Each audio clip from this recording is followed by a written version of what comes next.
Welcome back. It's our Thursday edition of On the Hill with Pat Jenkins Sports Talk Radio, brought to you each and every day here live on our live stream. If you don't get a chance to catch us each and every day on our live stream, you can catch us on iHeartRadio as we podcast our top segment of each and every day's show up On the Hill. In the evenings, we post it on iHeartRadio. But we want to continue on with our SEC football talk, and we want to go up to Tuscaloosa and catch up with our really good buddy and a guy that tells it like it is each and every week.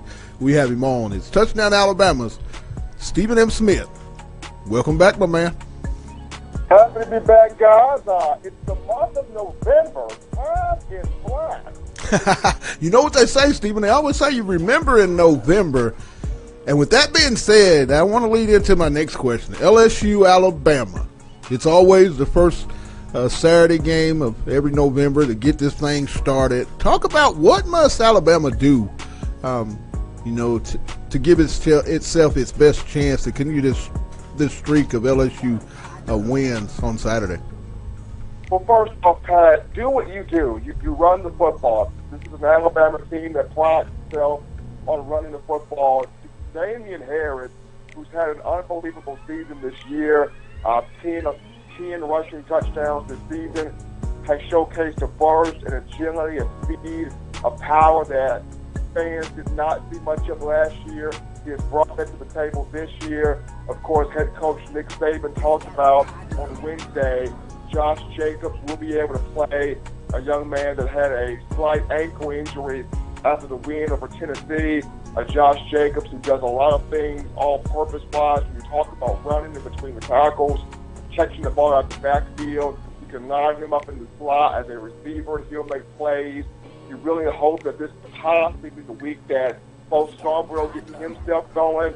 He has not been the same explosive type of back that we saw down the stretch last year.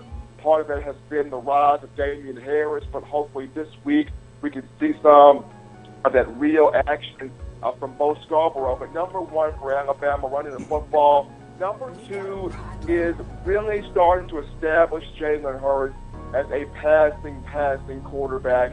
At some point, when you look at all the quarterbacks that have come under Nick Saban in Alabama, whether it's Greg McElroy, John Parker Wilson, A.J. McCarron, Blake Sims, and even Jacob Coker, at some point throughout the careers of all of these quarterbacks, despite the fact of you don't need a world leader at quarterback, just manage the game. You don't need Superman, just be Clark Kent. We don't need a world leader at that position. You keep the car on the road. Despite all of those analogies, these quarterbacks, whether it was John Parker Wilson, A.J. McCarron, Greg McElroy, Blake Sims, Jake Coker, you name it, they found a moment. They had a situation, they had a series where they took it upon themselves to beat the defense throwing the football and throwing it with confidence, with swagger, with precision, and with accuracy. And at some point, that moment has to come for Jalen Hurts. He's got to have a moment where he's going to be able to make sure defenses and defensive coordinators account for his arm. So from an offensive standpoint for Alabama, running the football, continuing to establish Jalen Hurts as a passer. From a defensive perspective, stuffing Darius Guice. Darius Guice is one of the more elite backs in college football, being able to corral him, limit him in the run game, but most importantly, Pat, do not allow yourself to get outflanked by the shifts, the motions, the eye candy that Matt Canada will present as the offensive coordinator for the Tigers. I go back to the Auburn LSU for just a moment. Auburn got outflanked defensively when LSU used that jet sweep to Russell Gage, the wide receiver, and Gage was able to get on the perimeter and make some big plays running the football with that jet sweep. For Alabama's defense, gotta be disciplined, gotta be sound in your gap assignments, not allow yourself to get outflanked by the misdirections, the shifts, the motions, the jet sweeps, all the trick plays that Matt Canada will try to work with. Talking with Stephen M. Smith of Touchdown Alabama. Talking Alabama, LSU, game keys here on the Hill with Pat Jenkins Sports Talk Radio. You can catch us each and every day live here from 1 to 2. If you don't get a chance to catch us here on our live stream, you can always catch us on iHeart Radio. But, Stephen, before I let you go, I have one question that, I'm real curious to know. Alabama in the AP polls, number 1. First FBS playoff poll comes out on Tuesday evening. They come in at the number 2 spot, just below an SEC East poll, the Georgia Bulldogs. What has Coach Saban said, since that poll came out, that he really feels like he has to keep his team away from, or is it just business as usual there in Tuscaloosa?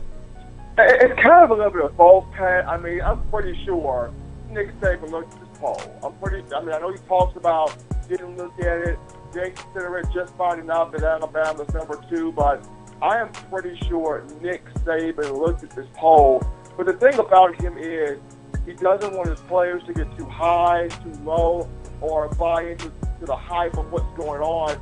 He is the master motivator. Nick Saban can take the most ticky-tacky comments that are minute, that don't mean anything, and can turn them into the biggest motivational factors for his football team.